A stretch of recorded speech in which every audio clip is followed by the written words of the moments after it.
Good morning dear students. In last video we have written a poem related to the universe, sky and star, and now today we are going to start this paragraph. So let's read this paragraph.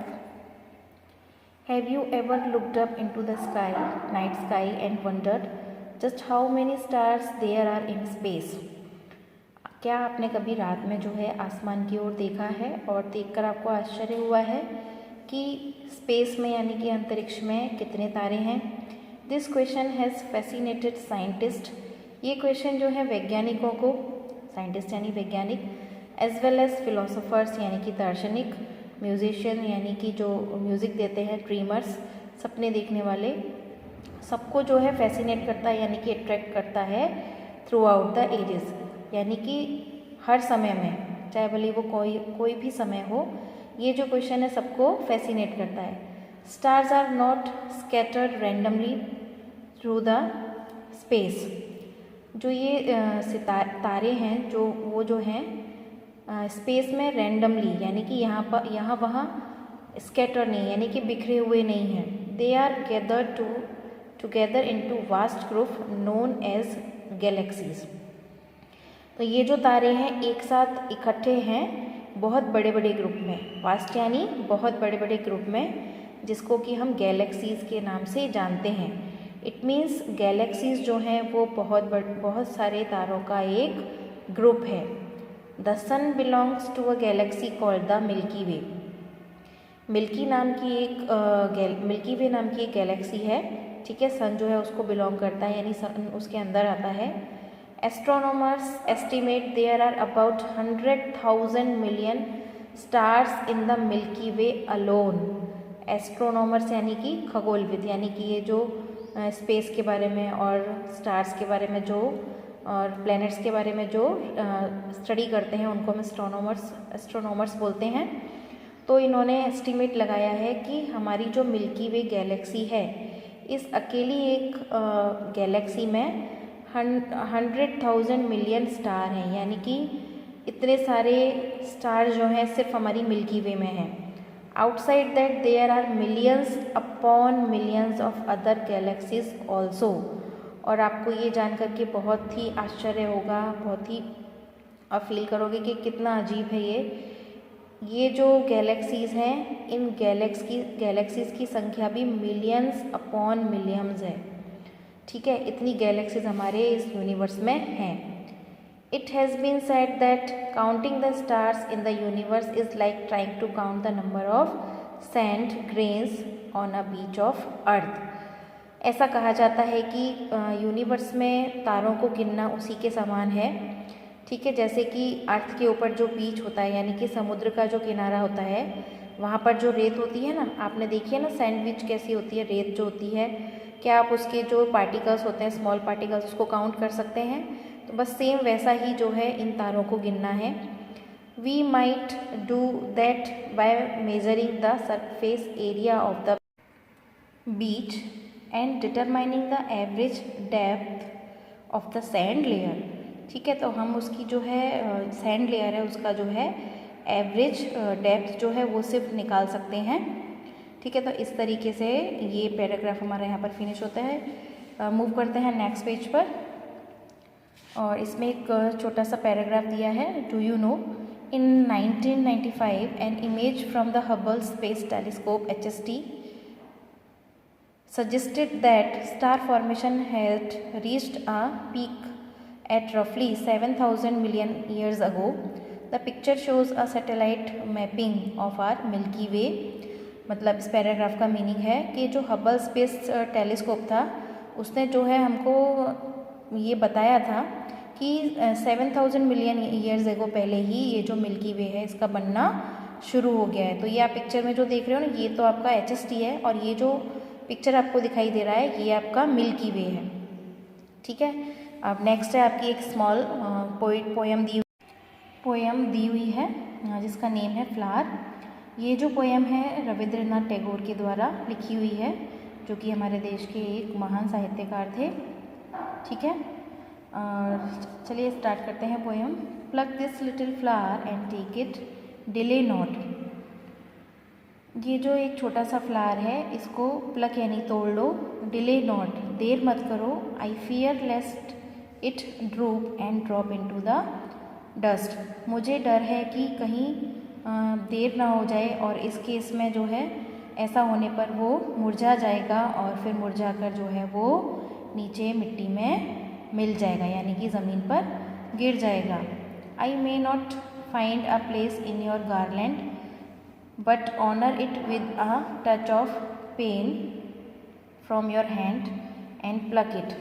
ठीक है, flower बोल रहा है कि मुझे पता है कि मुझसे जो है मालाएं नहीं बनाई जाती, यानी कि सनफ्लावर की कोई मालाएं नहीं बनती, बट ऑनर इट, लेकिन उसको इतना सम्मान दो, and with touch of pain from your hand, और जो है आप अपने हाथ से उसको तोड़ लो। ठीक है, I fear less the day, और मुझे डर है कि कहीं ऐसा ना हो, and before I am aware at the time of the offering go by, मतलब कि शाम होते होते जब सनफ्लावर जब शाम होती है तो वो मुरझा जाता है। ठीक है, और उसकी लाइफ ख़त्म होती है, तो कहीं ऐसा हो उससे पहले जो है उसको तोड़ लो। Though its colour be not deep, जो इसका कलर है वो इतना अच्छा नहीं है, एंड इट्स स्मेल बी फेंट, और इसकी जो स्मेल जो है वो भी इतनी स्ट्रॉन्ग नहीं है। Use this flower in your service, लेकिन फिर भी जो है इस फ्लावर को आप यूज़ करो, एंड प्लक इट, और इसे तोड़ लो, while there is a time, जब इसका टाइम है। इट मीन्स इस पोएम के थ्रू जो है क्या कहना चाहते हैं कि जो सनफ्लावर का जो फूल है, ठीक है, वो क्या मतलब उसकी जो स्मेल है वो ज़्यादा स्ट्रॉन्ग नहीं होती है और उसकी मालाएं भी नहीं बनती हैं। ठीक है, गार्लैंड यानी मालाएं भी नहीं बनती है, लेकिन फिर भी कभी कभी जो है यानी कि पोइट जो है वो बोल रहा है कि समय रहते उसको तोड़ लो। ठीक है, और उसको कुछ ना कुछ काम में ले लो, अदरवाइज़ शाम होते वो मुरझा जाएगा और मिट्टी में मिल जाएगा। ओके, तो अब एक्टिविटी 5 में जो है इस पोएम से रिलेटेड कुछ क्वेश्चन दिए हैं, तो ये क्वेश्चंस आपको अपनी इसमें टेक्स्ट बुक में कंप्लीट करने हैं। मूव करते हैं नेक्स्ट पेज पर। यहाँ पर भी आपको क्वेश्चंस दिए हुए हैं, ये भी आप कंप्लीट करेंगे। एक्टिविटी 6 जो है ये जो पोएम दी हुई थी इसकी समराइज यानी इसकी समरी है, तो इसको मैंने यहाँ पर राइट डाउन किया है। आप भी अपनी टेक्स्ट बुक में इसको जो है कंप्लीट करेंगे। यहाँ पर एक छोटा सा इंफॉर्मेशन दिया हुआ है, वो आप लोगों को जानना ज़रूरी है आपकी जनरल नॉलेज के लिए। रविंद्रनाथ टैगोर जो थे वो इंडिया के फर्स्ट जो है नॉन यूरोपियन नोबल प्राइज़ जीतने वाले कवि थे। ठीक है, और उनको जो ये प्राइज़ था लिटरेचर के लिए यानी कि साहित्य के लिए 1913 में मिला था। इंडिया के पहले साहित्यकार थे वो। अब मूव करते हैं नेक्स्ट पेज पर। इस एक्टिविटी 7 में आपको यहाँ पर वर्ड्स दिए हुए हैं और आपको उन वर्ड्स को यूज़ करके एक स्टोरी क्रिएट करनी है। ठीक है, तो ये स्टोरी मैंने यहाँ पर लिख दी है और आपको मैं सेंड करूँगी, आप भी अपनी टेक्स्ट बुक में इसको जो है कंप्लीट करेंगे। अब मूव करते हैं नेक्स्ट पेज पर। एक्टिविटी 8 जो है रिकॉर्ड योर लाइक्स, ये आपको खुद से करनी है, क्योंकि यहाँ पर आपको फेवरेट ट्री, इट मीन्स आपका जो भी फेवरेट ट्री है उसका नाम लिखना है, फेवरेट एनिमल है उसका नाम लिखना है, फेवरेट फेस्टिवल का नेम लिखना है, फेवरेट सीज़न का नेम लिखना है, एंड फेवरेट प्लेस का नेम लिखना है। तो ये जो है आपको आपकी टेक्स्ट बुक में खुद से करना है और मुझे करने के बाद में मुझे होमवर्क सेंड करना है। एक्टिविटी 9 प्रोजेक्ट बेस है, तो इसको हम स्किप करेंगे। आगे चलते हैं। अब यहाँ पर ये वाला जो आपको एक टेबल दिया हुआ है ये भी आपको खुद से करना है, क्योंकि इसमें देखिए कैसे फिल करना है। What is your name, first you have to write your name here. ठीक है, फिर इसके बाद जो है इसमें आपको अपने नेम का मीनिंग लिखना है, मतलब आपके नाम का क्या मतलब है। जैसे सपोज़ आपका नाम निशा है, तो निशा का मीनिंग होता है रात्रि यानी कि नाइट। तो आपका जो भी नेम है उसको आपको सर्च करना है गूगल पे जाकर और अपना नेम का मीनिंग यहाँ पे लिखना है। व्हेन वर यू बॉर्न, आप कब पैदा हुए थे, आपकी डेट ऑफ बर्थ इधर लिखनी है, डेट ऑफ बर्थ इधर। और नेक्स्ट है आपका what do you like to do, आपको क्या करना पसंद है वो यहाँ पर आपको लिखना है। जैसे आपको सपोज़ खेलना पसंद है, पढ़ना पसंद है। ठीक है, और what are your hobbies, next में आपकी हॉबीज़ लिखनी है। आपको ड्राइंग पसंद है, आपको मूवी देखना पसंद है, जो भी पसंद है, कार्टून देखना पसंद है, वो यहाँ पर लिखना है।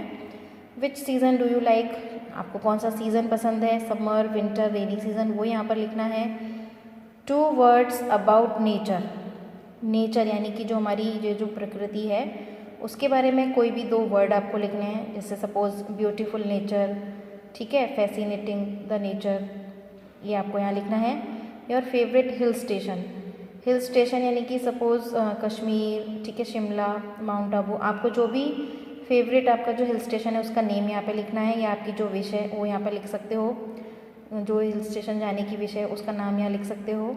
Which is your favourite flower, आपका फेवरेट फ्लावर कौन सा है, रोज़ है, लोटस है, जैस्मिन है, आप वो यहाँ पर आपको लिखना है।